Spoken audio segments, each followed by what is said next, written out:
odayaal waqti xaadirkan waxaa khadka taleefanka telefishinka MMTV si toos ah ugu jira la taliyay hore ee gobolada bariga ee madaxweyne Siilaanyo horena uu ahaa safiir ku-xigeenkii Soomaaliland u fadhiyay dalka Sweden Abdinaasir Garaad Abshir oo waqti xaadirkan ku sugan dalka Sweden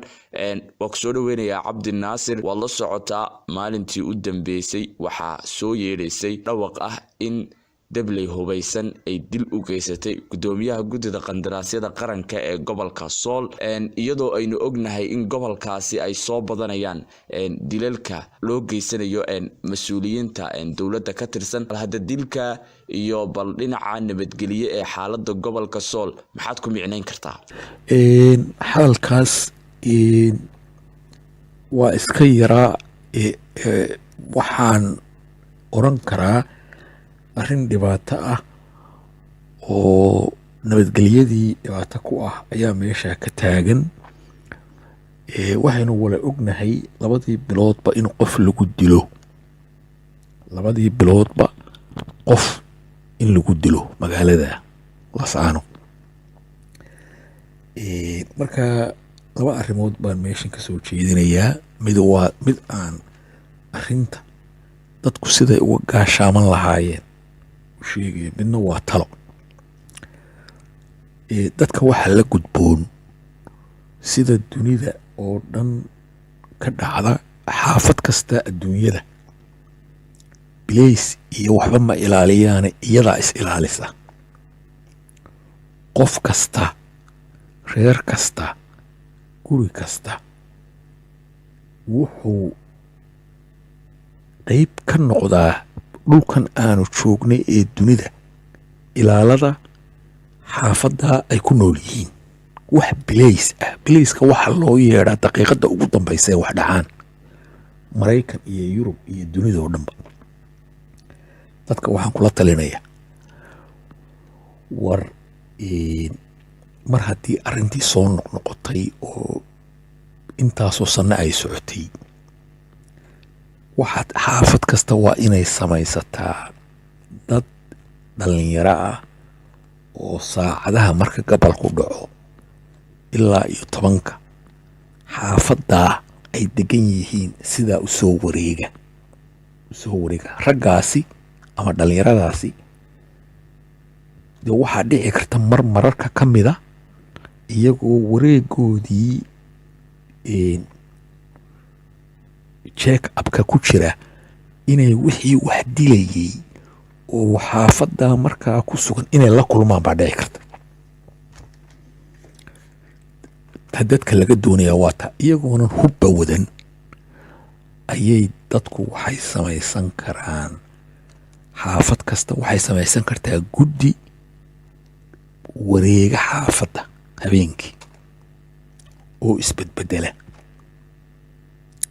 guddigaasi ama raggaasaa u wareegaya dee marka ka mida waxay la kulmi karaan kii falka geystay oo cararaya taasi waa talada aan u soo jeedinayo dadka reer Laascaanood waayo Yurub adduunyada oo dhan xaafadaha ayaa is ilaaliya oo midba midda kale ay wax u sheegtaa dhinaca kale dee waxa weeye arrintii waa la arkaayo waa soo noqnoqotay 20,000 oo qof baa meeshan laga masaafuriyey arrintii haddana waa dhammaan weyday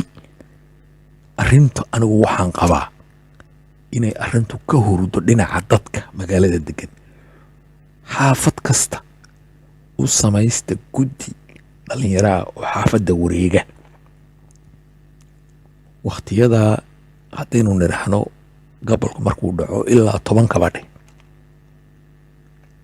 guddigaasi iyagoo wareegaya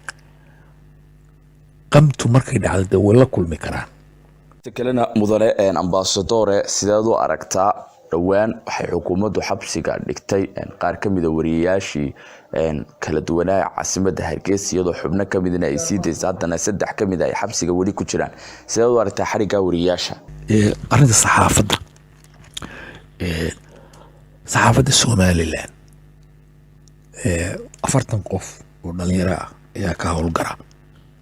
40 qof waxa anigu aan soo jeedinayaa in tababar loo furo oo wasaarad baa waxaan ku shaqo leh, wasaaraddaas ku shaqo leh ay tababar u furto, loona sheego dhulka ay tegi karaan iyo dhulka aynay tegi karayn. waayo waxaan arkayay agaasimihii guud warfaafinta oo qodob soo qabsaday uu leeyahay dhulka ciidamada wixii ciidan khuseeya dhul ay joogaan saxaafadii ma tegi karta markiiba iyadoona dowladda ogolaasho ka haysan. dee markaa waa qodob, markaa raggan qodob baa qabanaya saxaafadda moogta. dee madaxweyne 10kii ugu dambeysay ayaa lagu jiraa Ramadaan, 3 xidhanna sidii aad u soo dayseen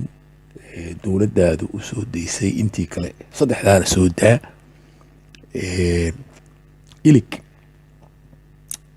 ilig waa suxufi roog cadaaya, anigu waxaan qabaa 40kan suxufi ee Hargeysa ka howlgala ninka ugu da'da weyn ee ugu experience garaysan waa isaga. mar haddii laysku wada raacay inuu jeelkii ku xanuunsaday, anigu waxaan qabaa in uun loo caqli celiyo. dee qofku qalad mar waa geli karaa, dee mar labaad ma geli karo. madaxweyne waxaanu kaa codsanaynaa 10kii ugu dambeysay Ramadaan baa lagu jiraa, 3da dambana inaad iska soo daysid. ilaahayna khayrkeeda waa ku siinayaa. taasi waa taa. aad iyo aad ayaad u mahadsan tahay. kaasina wuxuu ahaa safiir ku-xigeenkii hore ee Somaliland u fadhiyay dalka Sweden mudane Cabdinaasir Garaad Abshir. aad iyo aad baan kaaga mahadcelinaynaa waqtiga qaaliga telefishinka MTV.